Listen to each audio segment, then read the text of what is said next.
Hello everyone and welcome back to Walford Weekly, your weekly EastEnders podcast, where this week we'll be discussing the episodes released on the BBC in the UK from Monday the 17th to Friday the 21st of January. We are back. We had a week hiatus. Hope you all enjoyed our review of 2021. You can go back and watch that again or listen to it again, but I recommend you listen to this podcast where we'll be rounding up not only this week, but also touches of last week. And I cannot do it alone in my white void of nonsense. I have to do it with someone. So look who's here. It's only Rob. Hello. Welcome back. We're back, Alex. Hurrah, hurrah, hurrah. It feels like we haven't done like this properly in ages. Absolutely ages, because we've had like the odd week off here and there. But now we are back fully, back proper for the rest of the year. We don't have any more holidays planned. Did you enjoy your week off, Alex? Was it nice? Did you do much? I did. I just kind of kept my head down and worked out. And, you know, I like dropping in that I like going to the gym just to kind of like make the world feel joy for me. And yeah, just had watched a lot of television, really. Caught up on a lot of TV shows that I've been meaning to catch up on, and podcasts. Listening to books on Audible. All of that, really. I've literally done very little but a lot in a short space of time. How was your trip? Lovely. Your little jaunt, Rob. I had a lovely time. I did have a lovely time. I went down to Devon. I did a whole tour of like the Devonshire area. I went as far as Penzance, and that's only because that's as far as a train will take you. Otherwise, I'd have gone all the way to Land's End if I could have done. Oh, it was lovely. Did writing. I walked along beaches, all on my own, had a great time. Nice and relaxed, and now I'm back at work tonight. And I can tell you now that the 2 weeks went by quicker than this shift will tonight. So I'm not in a good mood as far as that's concerned. But other than that, I'm very excited to be back on the podcast. Hurrah, hurrah, hurrah. And let's talk about EastEnders, because we have much to discuss. Honestly, we go away really 5 minutes and all hell breaks loose. So we've got stuff to discuss. Let's do it. I know. Right, let's do it then. Come on, let's get ourselves going. So let's start off then with Stuart's admission to Rainie, finally, that he has breast cancer, and that wonderful scene in the square where they kind of embrace each other. But it wasn't before a few hazards along the way, because Stuart's been suspicious that Rainie has been having an affair with Mick the whole time. I mean, it was nice to bring Mick into the story, I thought, because I sometimes think they forget that there was that history between Stuart and Mick. The reason Stuart was introduced, really. So what did you enjoy about the story this week? Well, I feel like it was nice to have little glimpses of Dark Stuart, wasn't it? Because we haven't seen Dark Stuart for quite a while, and it seemed like he was on the verge of going full on psycho mode, which was nice to see, because we don't really see, because Stuart's more like a comedy character these days, isn't he? Him and Rainie, as much as I love watching Stuart and Rainie together, and they're quite a nice comedy character, and they work amazingly well together. It's sometimes nice just to get the little flashback that Stuart at one point was an absolute nutter. So it's nice. It was nice to see that. But I really liked Stuart stuff this week. The stuff with Sonia, where he is, Sonia basically has spent the past month or so saying to Stuart, "Are you going to tell Rainie about this then? Are you going to tell him? Are you going to tell her? Are you going to tell her? Is that going to happen? Or are you just going to yell at me non-stop? You know, because I've got other stuff to be doing. I've got my own storyline to be worrying about here, Stuart. So, you know, I can't be asked to be hanging around with this one too long. But I did enjoy that scene with Rainie and Stuart in the square. Should have been the Duff Duff, I think, at the end of the week. Janine swiped the Duff Duff at the end of the week, and I think it should have gone to Stuart and Rainie, really. But yeah, that was a really, really nice scene. Really well acted, I thought. So I tell you what, he gave Mick a hell of a punch. That's one of the biggest punches we've seen in a while. I felt that one, didn't it? It looked like it was a good punch, and then Mick got off the ground. Not a mark on him. Didn't have a black eye, didn't have a bleeding nose, didn't have a bleeding lip. It was absolutely fine. But yeah, no, I liked that. I did like it a lot. What do you think is going to happen now then? Because now the secret's out. We know that Stuart's got breast cancer. Rainie knows that Stuart's got breast cancer. So what happens from here? How long do you think this is going to go on for? Are we in for like the same sort of thing that we had with Jean, where it's like a month? This is us for the rest of the year now with Stuart, or do you think he's gonna get treatment and be okay? I mean, we always say this about news stories recently, haven't we? I think we've got, for lack of a better term, we've got grey syndrome, where now we've found a story. Like, we want to know how long it will go on for. Like, we're constantly saying, when will the grey story end? So for me, I don't want to put a time frame on Stuart's story, because I don't think Stuart's story has a time frame necessarily attached No. to it. I'm not saying it should I like that they've done this with Stuart and Rainie. They have, as you say, they are comedy characters, but I champion them getting together from the very beginning when Stuart threatened Rainie many years ago in the Brandon kitchen because she was hiding information from from Max. Their relationship is perfect, and I'm glad they've been handed over this very important story. I'm wondering if there is, and I tweeted this, whether this is ultimately going to end with Stuart's death from cancer. Now, I know there's a lot of people who replied, and rightly so, said that, if they were to do that, it kind of would maybe smudge the message that they're going to put across to a lot of men who may not want to go forward with breast cancer if they think that perhaps, this could be, this there's no point, there's no treatment to it. It means what road would they take with Stuart's treatment? It would be the interesting one.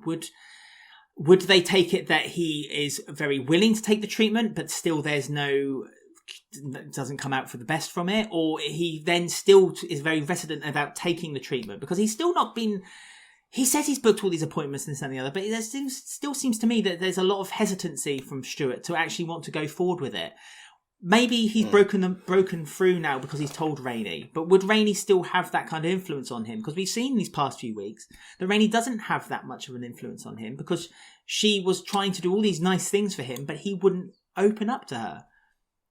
Yeah, I do think it's nice. Their relationship, I think, is so strong, and they feel like a genuinely strong couple that if the end result is Stuart lives and Stuart goes through all his treatment, then they will be fine together. I think this is going to be a tough few months for them, but Rainie is more than capable. I think Rainie's probably one of the only ones really that can really get inside Stuart's head and sort of go, no, this is what we're doing now. This is what you're doing, and you're going to be fine.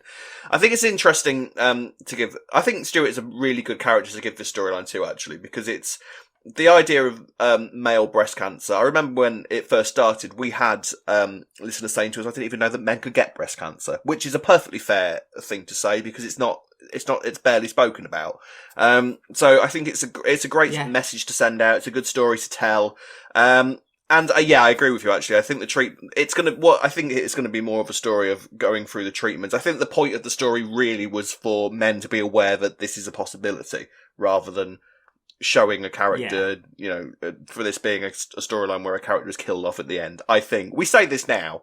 There's been many times over the past couple of years where we said stuff, been quite confident about it, and then it's gone in completely different directions. So, touch wood, Stuart's not going to die from this, but I think it'll be alright. The other thing I wanted to ask you is, Rainie apparently, over the past couple of weeks, has been trying to find Vi, because obviously she assumed that Stuart's mood swings were because he was missing Vi, and that she's been difficult to track down.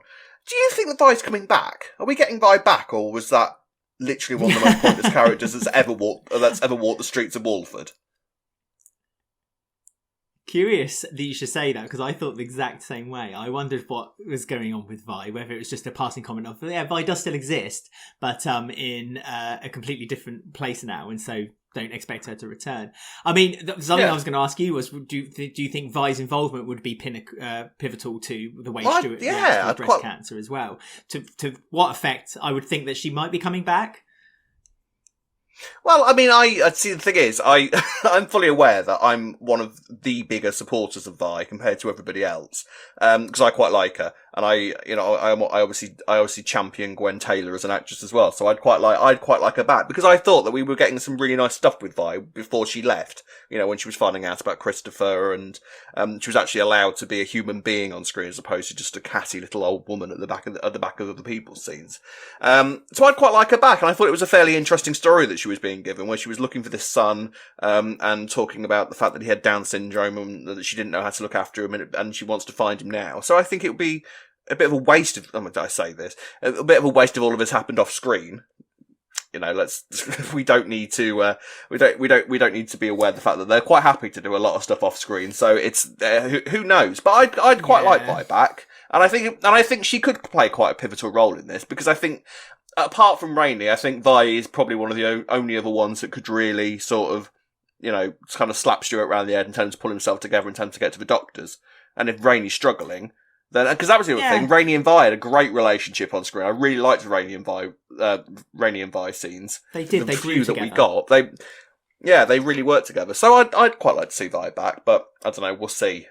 But all in all, I quite like this story, and I think it's nice to kind of give the Rainie and Stuart relationship a different side. It's a bit of a softer story for them, and we'll be able to. I think hopefully we'll be able to see them quite grow as a couple from this point. So.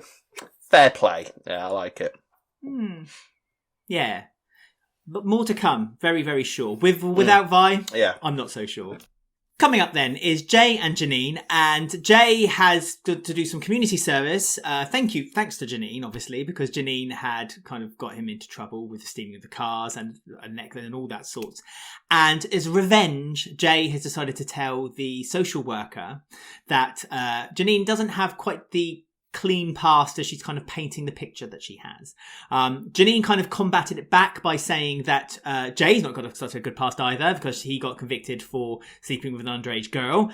So it's a bit of a tit for tat. And she lied that she was in a relationship with Mick, which then unravelled when Stuart punched Mick, the story that we just talked about. And she then had to admit to the social worker that the whole relationship was a lie. Social worker, quite in a very kind of generic way, said, "Well, I'm going to have to put it in my paperwork," and then went off. Showing my notes.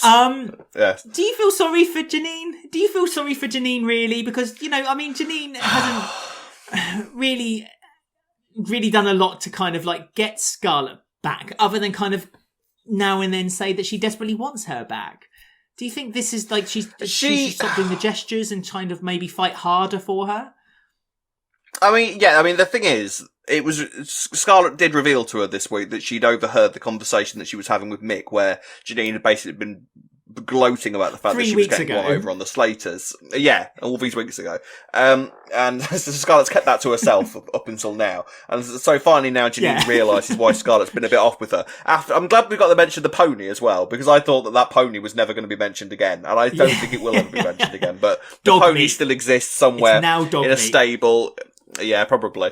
Knowing Janine, it probably is. Do I feel sorry for Janine? Oh, I don't know. Janine's Janine, isn't she? Yeah, bless her. Oh, bless the poor pony. Bless her. She does. I think she is trying in her own little way. I think this is Janine's way of trying. Because the thing is, Janine is one of these people that sort of looks at a problem.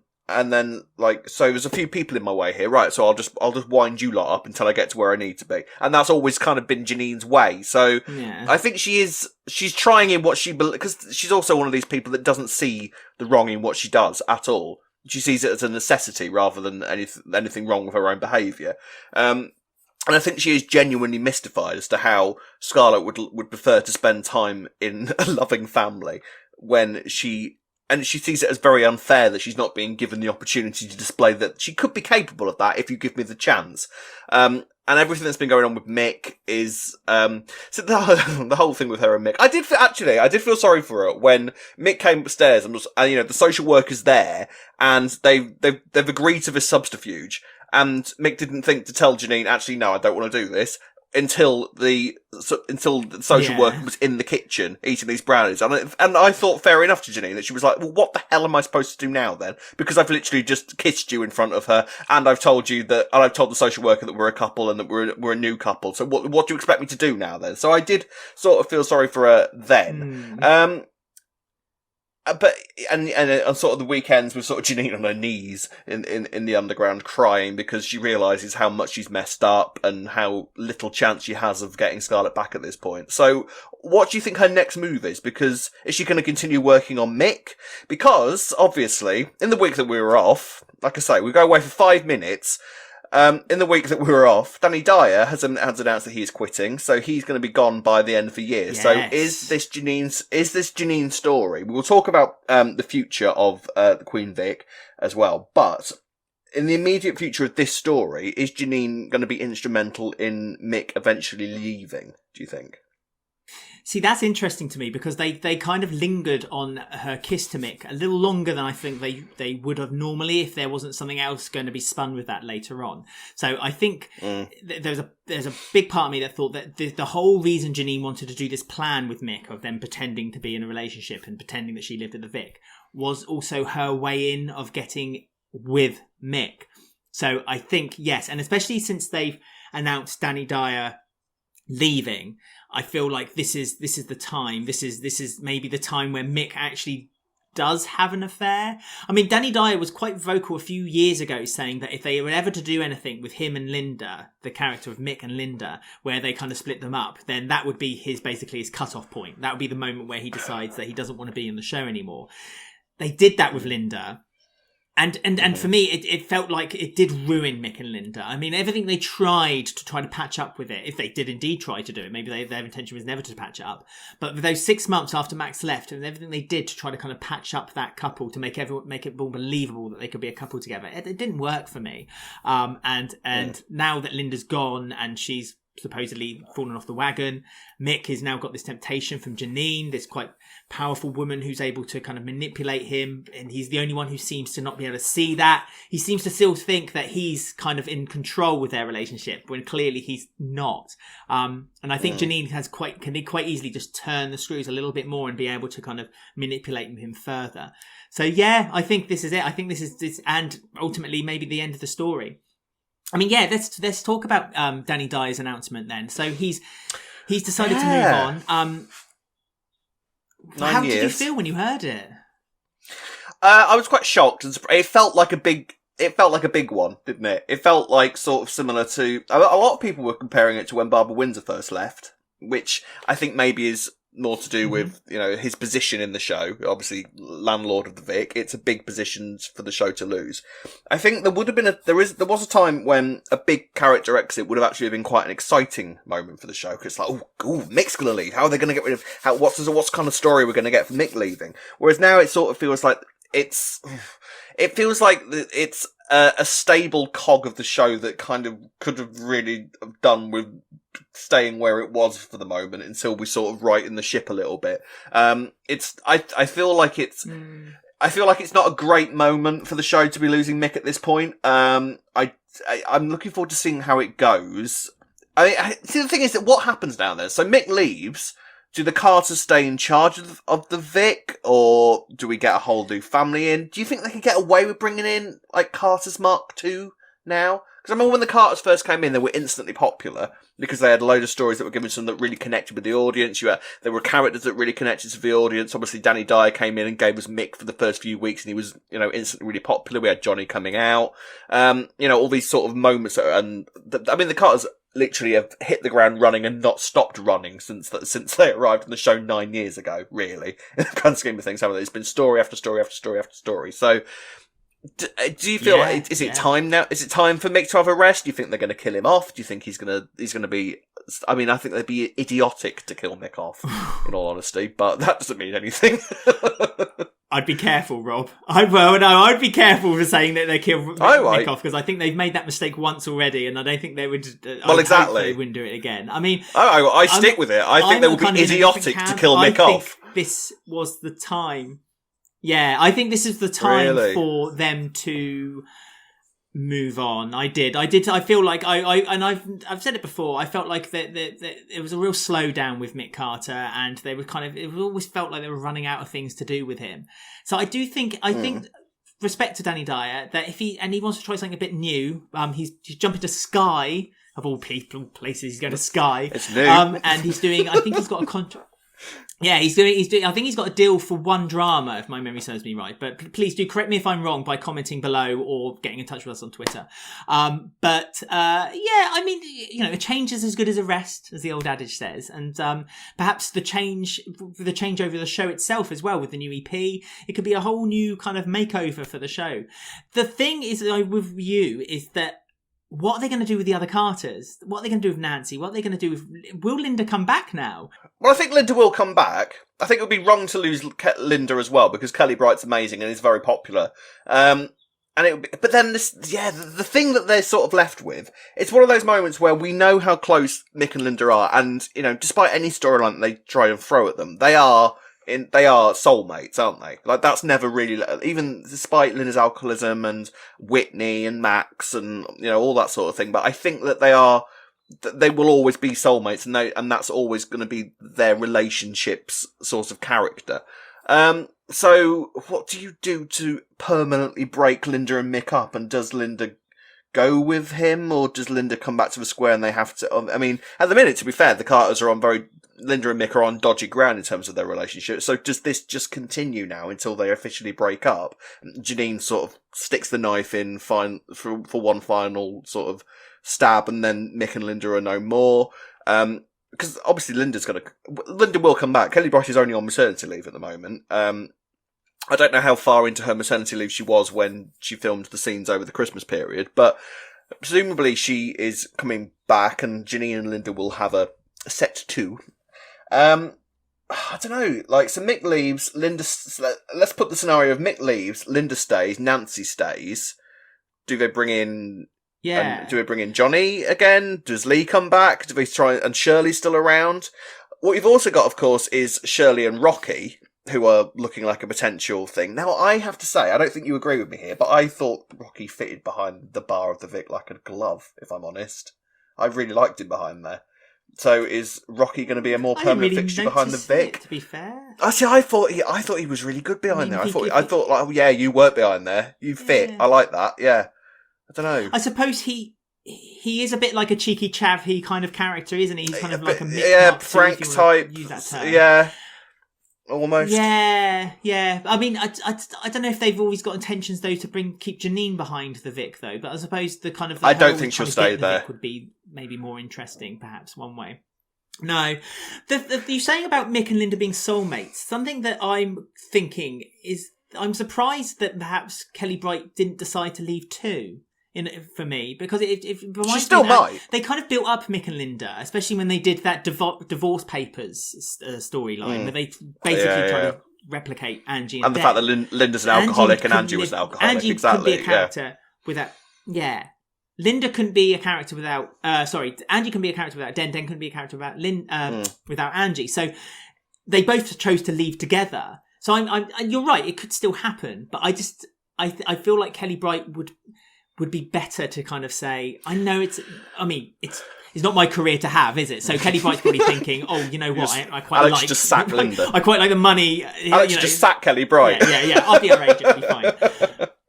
But I just think that I don't think Linda can work without Mick, and I don't think Mick can work without Linda. I mean, Nancy could work on the show without the characters. I think Shirley could certainly work without the characters. Shirley was on the show before they were introduced. Yeah. But I can't see Linda being there without Mick. Unless they bring back Jake Wood, which I very much doubt, and then perhaps have them two behind the bar. But I don't think that would work. Yeah, it's almost crafting at straws. I don't know, but at the same time, because I've always thought, in a way, Linda has always been, as great a character as Linda is, and as amazing as she always comes across on screen, I always felt that she sort of played second fiddle to a lot of Mick's stories.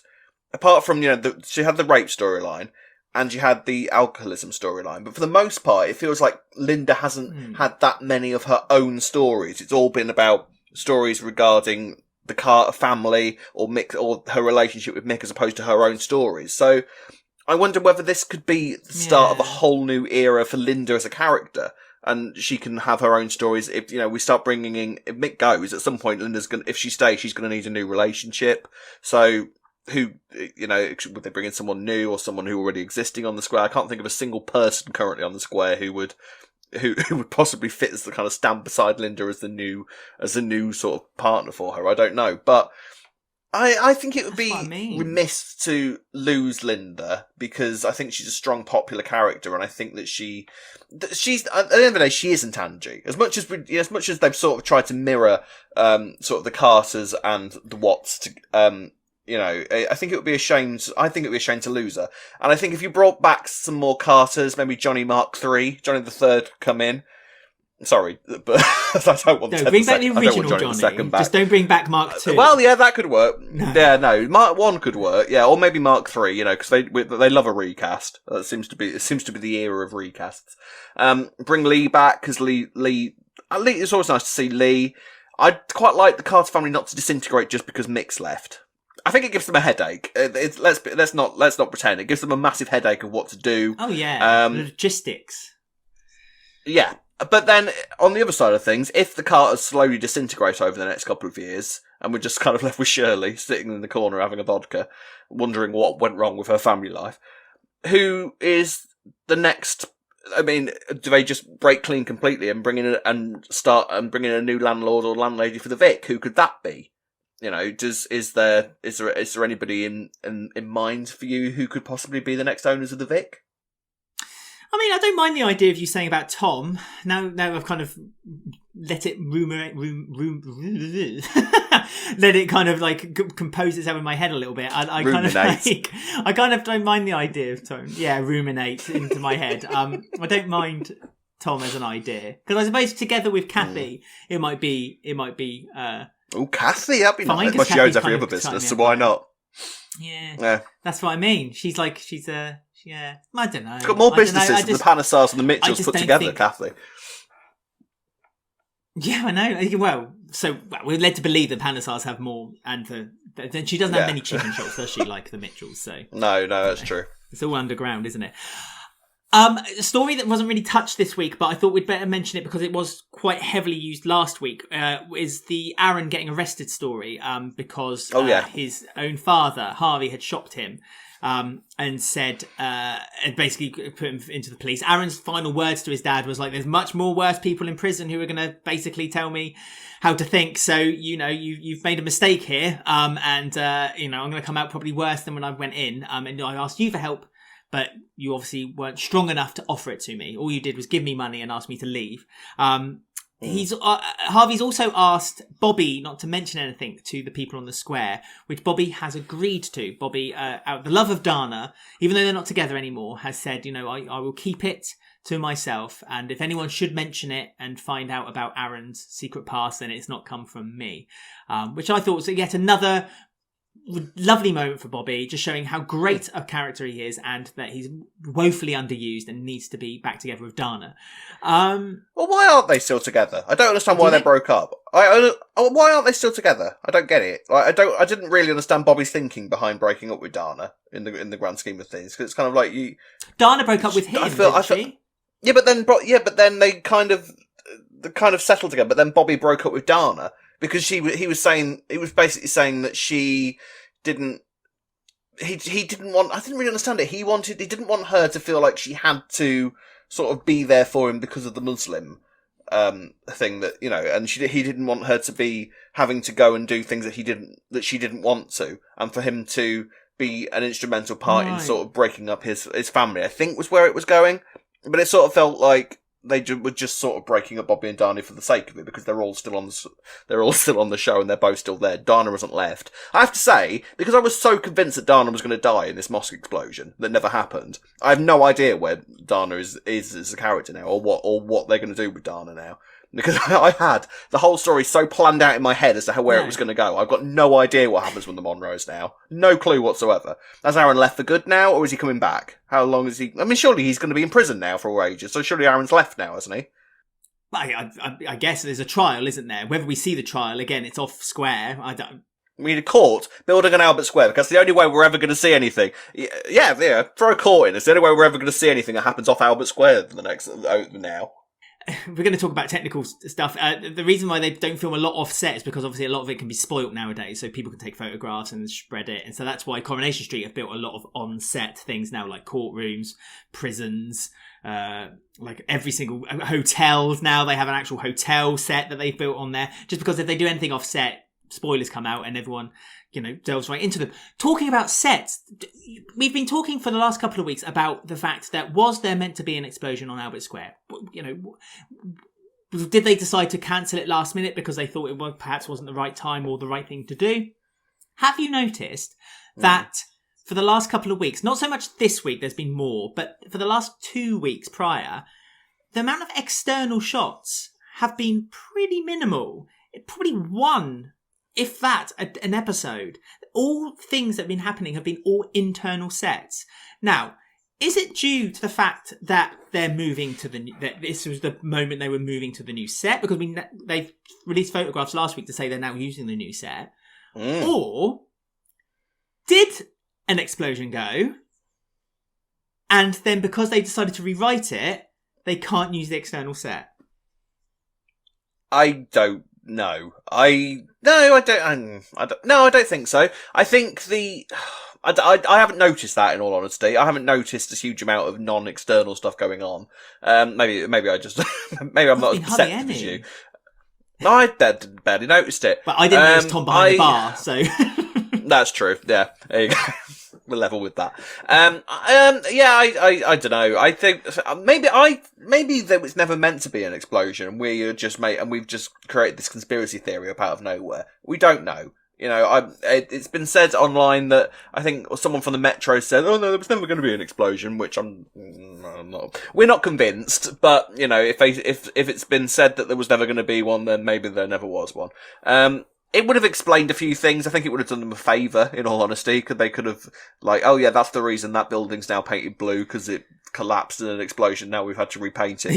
That's why that building's blue. That's why there's a pavement there. That's why the street is different. But, you know, to be fair, I think the majority of people, they won't notice it. You know, we barely notice it. I think me and you are very different things of what we notice on screen. You know, I notice characters on screen that you don't, and you notice the fact that the Vic's windows have been cleaned or something like that. You know, it's different. It's different things. Oh, I don't know. But it's a big thing, though, isn't it now? They're officially filming on the new set. So that set for nearly 40 years is gone. That's all that history is done now. So that's quite sad, isn't it? That's sad to think that set's all done and dusted. Considering it was only supposed to last them 2 years. I don't think they didn't do bad, did it? I'm quite excited to see the new set. I remember people who moan about the cost of the new set. It really annoys me because you have to remember that set was built, as you say, for use for 2 years. So if you think about, if you kind of spread that cost stuff for the last 38 years since EastEnders started, and say that's the cost of the set, then actually it's not been that bad value for money, to be fair. But the worrying part is how much longer then from the new set is going to be used. As in, you know, talking about the future of the BBC, the future of the set, the future of the soap itself. Yes. But, yes. That's more of a worrying discussion we may have to have. To me, it feels quite sad that this whole set has been built to replace something that was only supposed to last 2 years, and yet this may only last for about 2 years. It's a worrying time, and our government, all I can do is anyway. That's another discussion for another time, because otherwise I'll rant for hours. Yes, so I'm excited to see the new set on screen. I remember when Corrie got their new set with George Street, Victoria Street and everything. They did an episode where they opened an episode and it was all one shot, and they were just going around all the different parts, like characters walking in and out of different doorways and having conversations, and it looked amazing. And I hope EastEnders does something like that, where they really kind of like, we've got a new set, let's show it off, and they do like some big old scene with all characters wandering in and out, and I think that would look amazing. So hopefully, when do you think we'll notice it? Do you think it will be noticeable when the new set is on screen? Because I mean, what's the time difference? Is it about 6 weeks or something? So end of February, maybe we might start seeing it. So we'll start seeing it in March, April time. There's one shot that you should definitely notice it, and that is the shot of number 1 Albert Square and the Vic. If you're looking where they have that alleyways, you go down toward the Archers and the community centre. There, they've actually built a flat factory. So it looks like I think it's a beer factory, but don't quote me on that. And that was never there before, but they've now added that. So you'll notice that's a new thing that they've added. And then, I don't know if there's other things that they may have added. It just kind of brings it more of a kind of like, it feels real. They have got, when you go under the bridge, when you go down the end of Market Street and then you turn left, then there's, I believe that's where E20 is. Oh, not E20. Christ. Ruby's is. It's because I watched Classic EastEnders. It's now it's called E20 on Classic EastEnders. But then you go under the bridge. They've not actually built anything onto that. They're still using the old set for that part. So that's where the restaurants are and the tube station entrance is. That's interesting, I thought, that they've decided to not carry on building there. And there's not that there's no room there. Do let us know in the comments section below about it, about, you know, if you start noticing bits about the new set, and what you think of the new set when it starts appearing. When do you think we're going to see it? And also let us know about the discussion we had earlier. I meant to say about, what the future of the Vic is. Are you going to miss Mick? Let us all know. Comment section below and we'll give you the details. Contact us at the end of the show. Indeedly do. Right, coming up then is Ben's story with Callum. Yes. There's a couple of stories here. Obviously, there's Phil's story as well that kind of cuts off from Ben's story, but has a little bit of a touch. But we'll touch on that a bit later on. First of all, then we're going to start with the Ben and Callum story. We had Pam return, and Pam gave a few sage words to Ben, basically kind of saying to him that, if Paul hadn't come out, then perhaps you wouldn't be in this trouble. Paul would still be alive. You wouldn't be attacked all the time. Callum was adamant that Pam should never have said that. Ben has now gone inside his shell to the point that he's now shouting at his daughter for dressing up as Boy George, which I feel cruel for saying this, but I found that quite funny. Like the way she was like, "Do you really want to hurt me?" And then yeah, you like that, did you? Right, fair enough. I feebly quite enjoyed that. Yeah, it's your thing, but, is it? Okay, so obviously as two gay men, obviously we've both come out. We're quite open with our sex. Sorry, have I just come out for you? Have I? I've just put you out of the closet. Sorry, pull me out the closet. God, damn! I am kicking and screaming. Do you reckon there was any illusion at any point that I could possibly be anything other than a raging homo? At the time, I tweeted something to say that when I spoke to my mum, so she was very concerned about how people would react to me. Not so much that I was gay that upset her, as the fact that she was worried that how other people would react to it. I mean, what's your experience with this, and how did you relate it to kind of like Ben's story?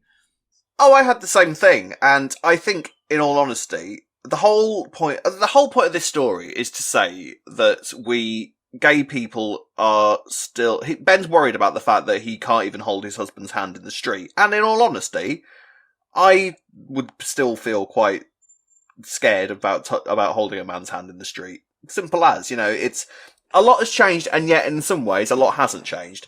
And I think maybe we are of a different generation to some people, loath as I am to admit it. And maybe it has got a little bit. But then, how many men do you still see holding hands in the street? It's still not, I don't think, a very common sight to see, because I think that we still do get things yelled at us in the street. We're gay men. We've probably both got stories we could tell of homophobia. Of course we have. And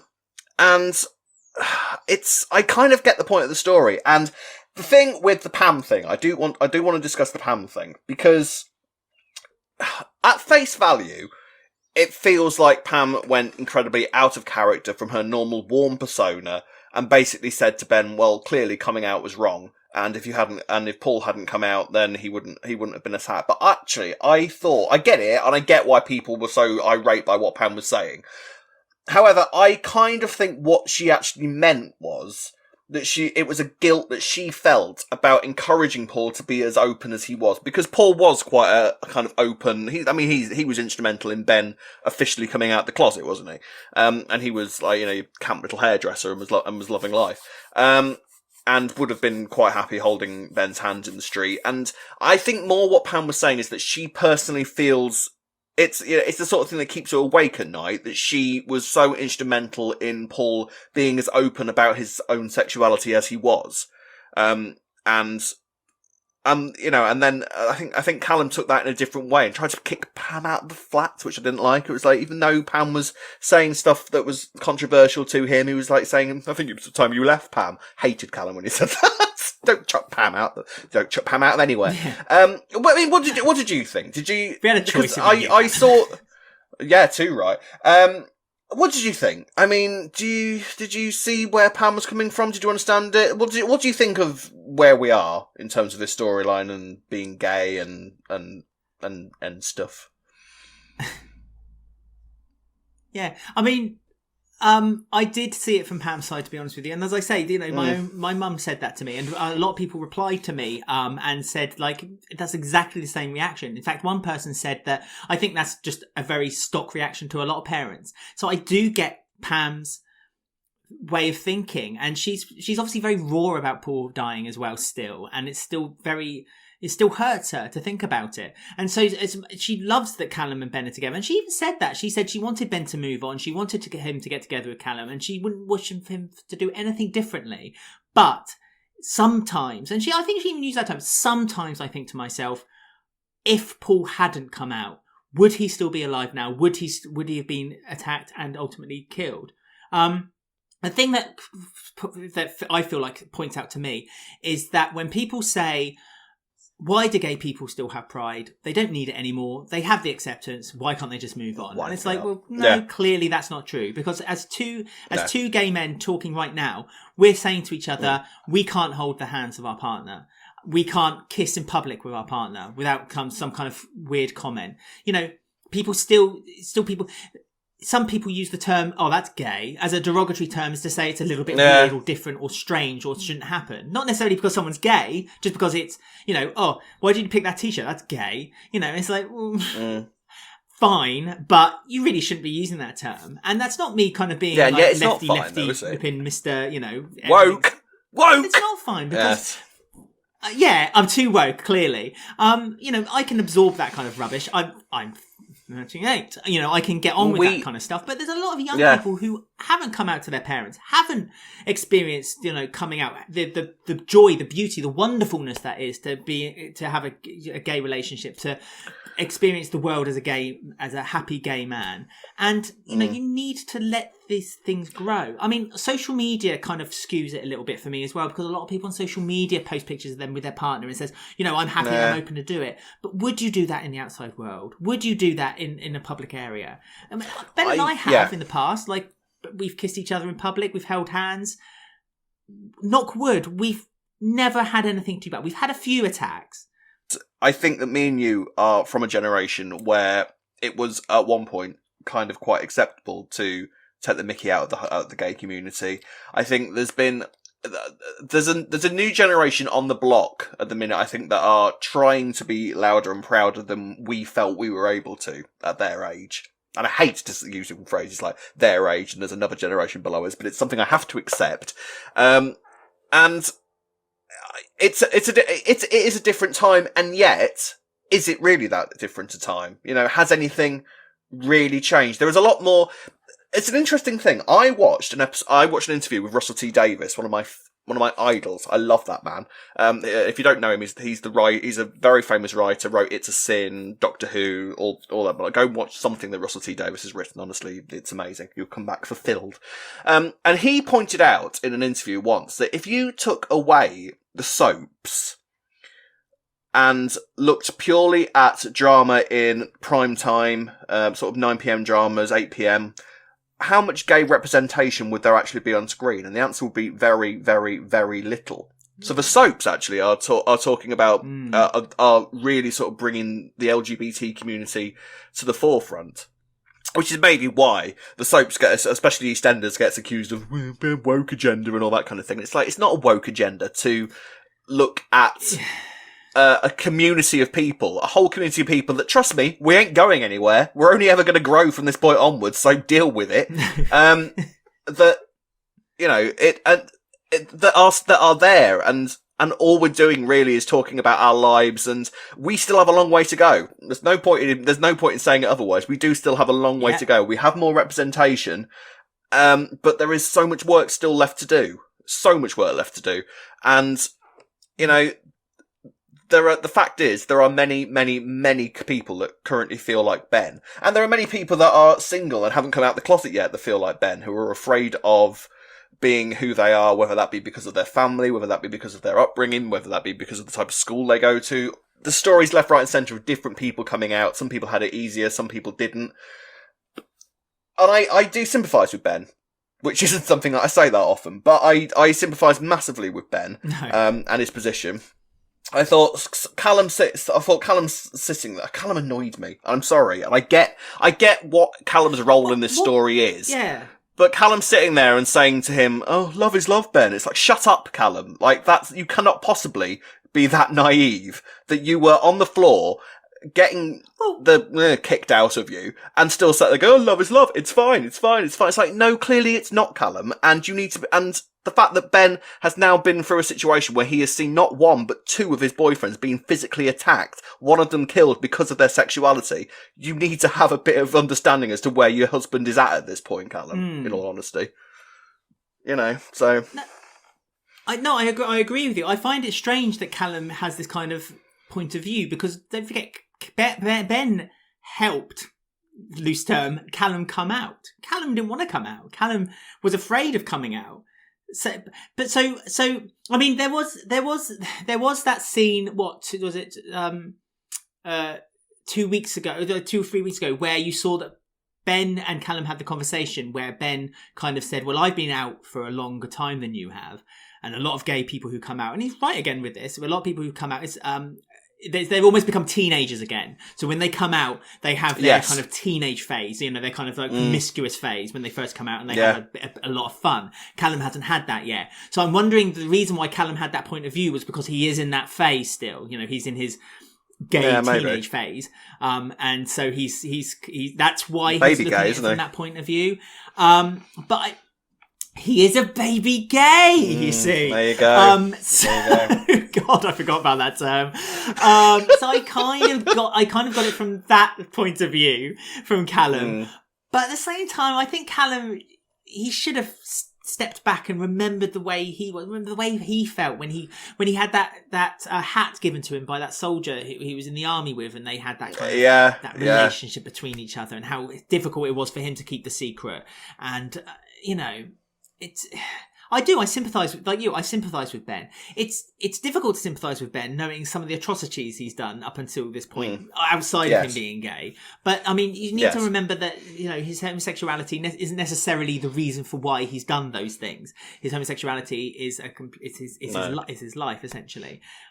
You know, I would never judge someone for coming out just because they're not necessarily a very nice person. I would be proud that they've come out. And yeah, it's tricky. But as I said at the beginning of this, I think the main thing is that we've come far. Don't get me wrong. The only gay representation we used to have on the TV in the 70s was Larry Grayson saying, "Oh, close that door," on the Generation game. Yeah, and even he wasn't out. Now we have a lot more representation.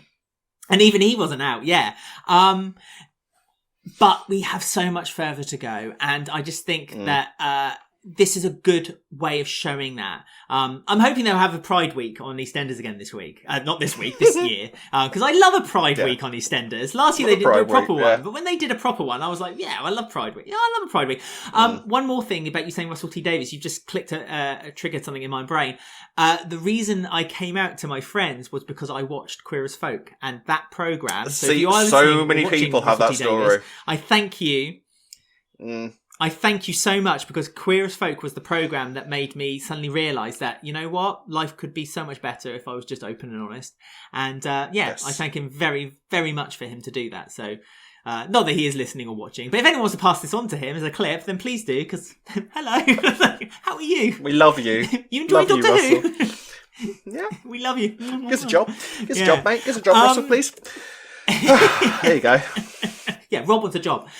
I need a job. We should also then quickly talk about that. Obviously, Phil's basically getting rid of all his jobs because he doesn't think that Ben is stable enough to carry on with his chicken shop empire. And Phil is also lying to Kat about him basically spending the amount of time he's going to end up spending in prison.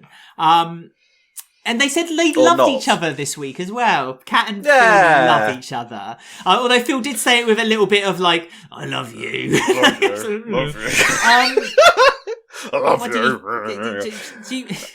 I love you. Do you feel confident that Phil is going to be out in the next couple of weeks? Not going to end up getting a life sentence? Of course he is. Is Phil going to be a grass, though? This is the big question at the minute. Because Keeble came in. Because last week, obviously, before we went away, Keeble was back. Keeble was back and being all smug because she had Phil exactly where she wanted him.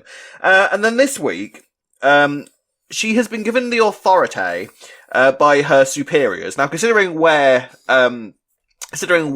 Keeble is now, because she's been promoted, considering where Keeble is now, I can only imagine that, you know, Cresta Dick or Callum, have said that she is now able to offer Phil a deal where she can say, give us all the information we want, you can go free, and we will forget about all of this. And it's kind of like, of course you will. Of course you will forget about all of this, because that's how you get Phil out of a life imprisonment, because the police need to be on his side to get information out of him. Would they, is this a tad unrealistic, do you think? Would the police say to Phil, this dangerous man, that they've finally got the instigator of so many crimes over the years, and the instigator of so many headaches for Walford police over the years, that they would say to him, actually, no, you're better off as an informant, free to walk the streets, free to continue walking the streets and causing us headaches for many years to come, if you give us a bit of information about this one case that we've got a bit of an issue with. Or, so yes. Is Phil going to be a grass? Is the big question at the moment, isn't it? Is Phil going to finally grass up the likes of Aidan and anybody that the police want for him, basically? Well, hasn't Aidan already done a deal? I thought this is where it all started, because Aidan was the one. Aidan's already grassed him up. Or they've already investigated Aidan. Exactly. So now they're saying, Phil must have a lot of, don't forget, Jack had that little USB stick with lots of information about, all the different crimes Phil had done. And then Phil took that USB stick and flushed it down the loo, metaphorically speaking. So they know that Phil has a lot of information that he can share with the police. It depends. Yes. If he was going to share all of his information, then surely that would put Phil in even more greater danger of not being on the show afterwards, because surely they'd have to give him witness protection and put him on an island somewhere in the middle of nowhere. They'd have the mafia after him. They'd have the mafia after him. He would, on dinghies, like from Hawaii Five-0 with Tom Selleck or something, Yes. I just can't. I feel like they've trapped themselves in a corner with this story, because if he wants to become a grass, not only does that basically prove that Phil Mitchell isn't such a stand-up guy to the crimes anyway, but also it kind of puts him in a dangerous situation with other people, because could that then be Phil's demise?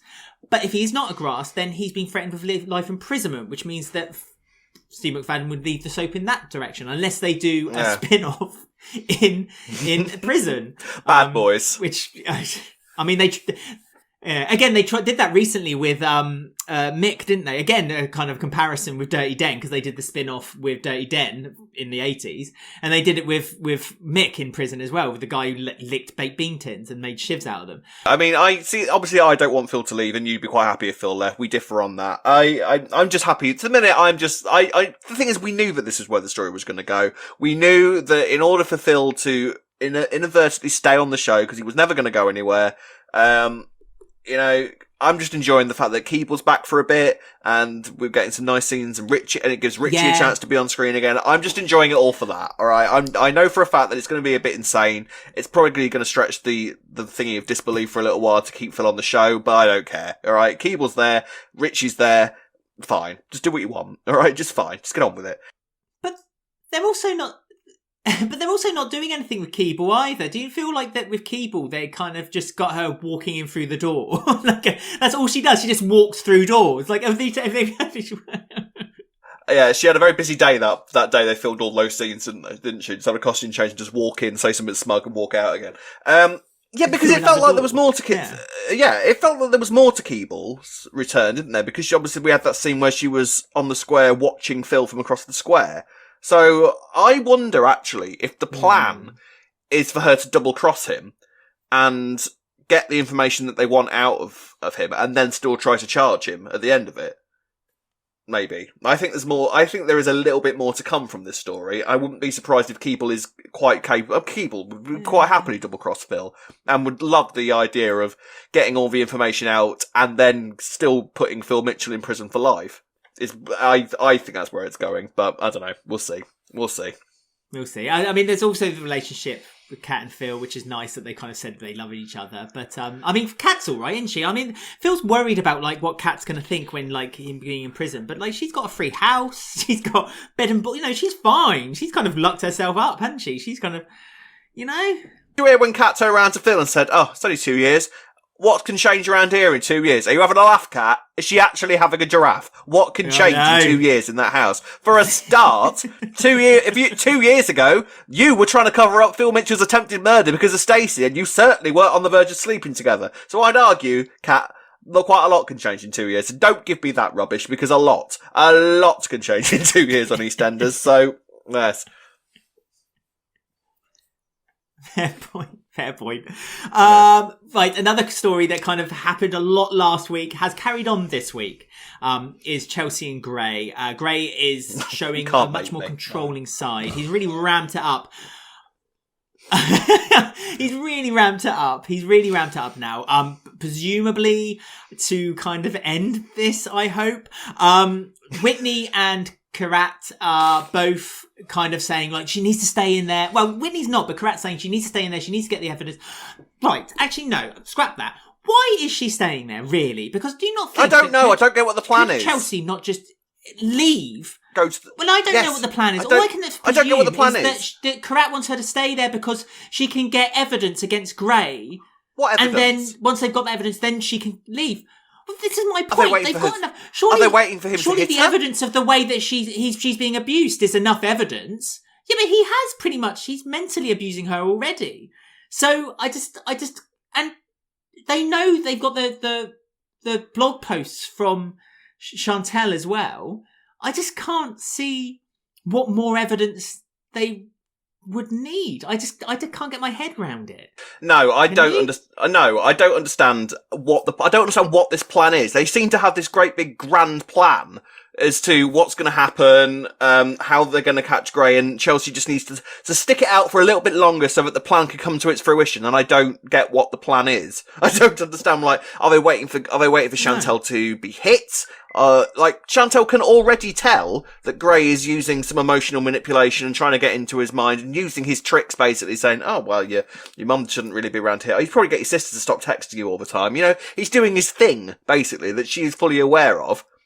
It's so frustrating because that's the side of Gray's character that sort of works. You know, that's the side of his storyline that is probably about the only thing that's really sort of good to watch in terms of, you know, the main plot, the grassroots, as it were, of the original story.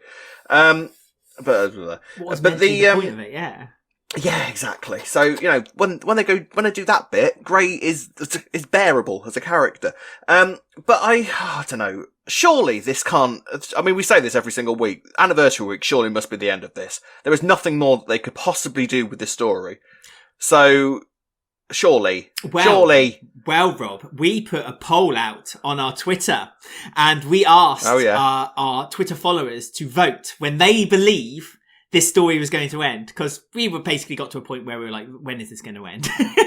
And so we had lots of people voted. Over 450 of you voted. So thank you to everyone who voted. And, like you, 35%, which was the majority of people, voted that they think anniversary week is when it's going to end, followed by Easter and then Christmas. I mean, 28% of people believed that Christmas was when this is going to drag to. I don't think it will go on that long. I don't think it will go on that long. You can tell that they kind of ramped the story up a lot now. They've kind of taken it quite quickly into now going back to its roots, as you say, into becoming more of a domestic violence, more of a control storyline.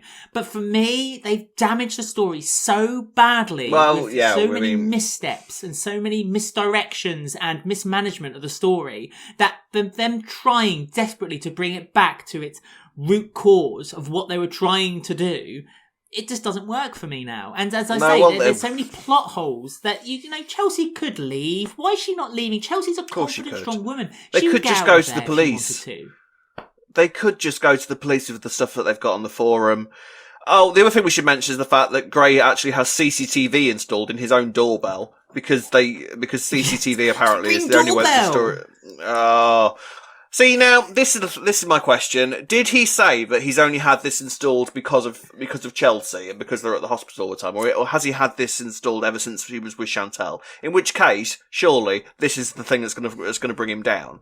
Like, if he has had this, because he didn't, well, I'm trying to think back to when he put Tina in his car, and I'm pretty sure he was in the square when he did that. So they could probably pretend that the the footage of him putting Tina in the back of his car could be seen from the doorbell camera, couldn't they? Or has this only recently been installed? They should be able to see it.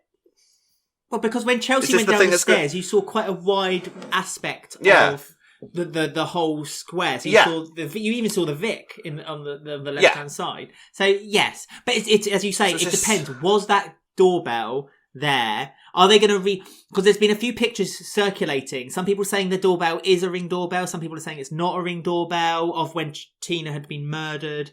I mean, I know I'm always one to moan and complain about like, oh, why are they rewriting history? But you know what? I'll take it.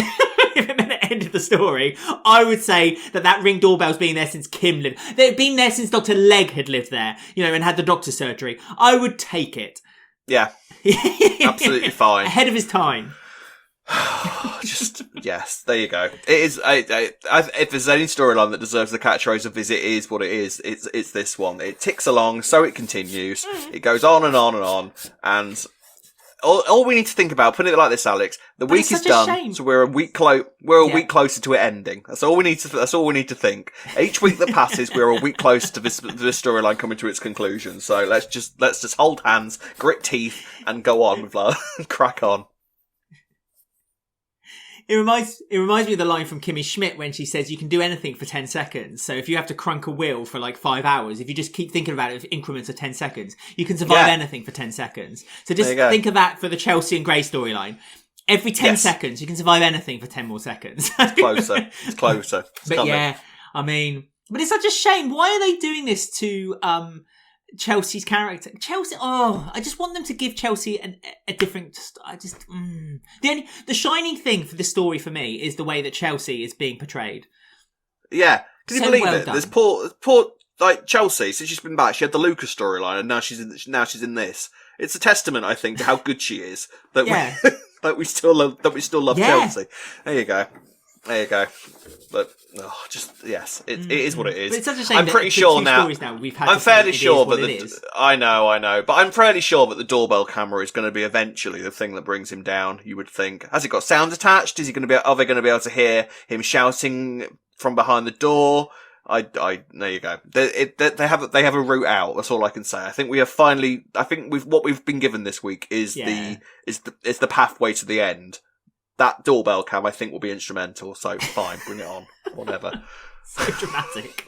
The pathway to the end. The pathway to the end. Gosh. Fine, bring it on. You know what? We are on the pathway. We are on the pathway to our own end now because we're talking about the last story, and it's a bit of a fluff story. So, it's when Billy discovered a doll full of money, and he decided to dissect this doll in front of that poor child, like watching it in front of her. Karen quite rightly, kicked him in the testicles to kind of like punish him for basically destroying that doll in front of her, and then so the family jewels, and then stole the money off her. So Billy doing a house clearance, which seemingly when he opened the door, it looked like it was going to take a very long time because there was cobwebs everywhere and there was dust everywhere. It was the old DeMarco house. If anyone's interested, is that what it was? Trivia there. Anyone who's watching Classic EastEnders right now on Drama Channel, it's the same house. It's the old DeMarco's house. I'm presuming it's not the DeMarco living there still, skeletons. Rose is just sat there in her armchair. But so there you go. Rosa thinking about her children and why they had to cut their family so early on. The restaurant. Why? We were a good family. Anyway, sorry. Anyway, but yeah, he found a doll, didn't he? Then with the money, so he's twisted the head off, and money was inside. And then Billy wasn't very subtle with basically then trying to get the doll back. He just did it openly in front of them. I don't. He could not take the doll away and walked. Well, they just did awkward blocking, which annoyed me. Was because he opened the doll's. I can't remember. Like he heard something rattling in the doll, pulled the head off quite easily, pulled the head off, and then pulled this money out. Went to put it in his pocket. Then Karen came out, so he put it back in the doll. And then hid the doll where he'd just been. It was just messy, all right, and it was just kind of like, well, that's No, you wouldn't do that, would you? Like, you just put it in your pocket if that's what you found. Like, I don't know, £1,000 or whatever, and then it would be. It was just, all it. I mean, basically, all it was. It was just a little mini storyline to tell us that Billy's life is crap, and it has been for years and years and years, and will continue to be crap. And so that's all it is, really, isn't it? Karen's now taken the money for damages to was it Mila's? Not Mila's. What's the name of the kid? What's her name? I can't remember. It's Mac and Grey's is it daughter. Mac and... I can't remember either. Yeah, Mac Mia. and... Mia. Mac and that's Mia. It. Mia, yeah. Mia. So Mia's psychological torture that she had from watching Billy just kind of pull this doll apart. Karen has taken the money, and then that's that, basically. So... whatever. So it's just it was I think that's all it was, wasn't it? Really, just a bit of fluff. Billy got knee in the balls because that's always fun to watch, and that was it, really. So on we go. Do you think this could be is this a kind of indication that Karen and Billy might start a business relationship or a relationship again? Maybe I'm just being hopeful. I know, but Billy was an idiot. Like, he took the doll's head off and then ran around with the money in his hand. It's like, I just don't get that in my head. Like, why did he do that? Why was he... I was like, yes, I did it! It's like... What did you do, mate? What did you do? You decapitated a doll in front of a child. That's what you did. There you go. There you go, indeed. But there you go. So that was Walford this week. A couple of things before we end. We're not going to, unfortunately, we've overrun a little bit, so we won't do I Don't Want to Gossip this week, but details will be shared with you with Rob in a moment. Do still get in touch with us, because when we can, we love reading out your comments on the show. But also do get in touch with us if you have any ideas of how you feel about the future of EastEnders with the new EP, and indeed, as Rob mentioned earlier on the show, about the licence fee freeze and the amount of money obviously being reduced for the programmes that the BBC can make in the future. We'd be really interested to hear your point of view on that for a future discussion. As I mentioned, though, here's Rob with the details of how you can get in touch. You can contact us on Twitter and Instagram at Walford Weekly. You can find us on Facebook at Walford Weekly Podcast. On YouTube, don't forget to like, subscribe and click the bell to get notifications about our spoiler videos. And you can listen to us on Apple, Podbean, Spotify or any of your favourite podcast sites. You can email us at robwalfordweekly@gmail.com or alexwalfordweekly@gmail.com. And we will read out some comments next week, because I have had emails that I've promised to read out, so we will read them next week. Until then, we are back. Hurrah! And it is goodbye from me, in Blinded by Sunlight. Goodbye from myself.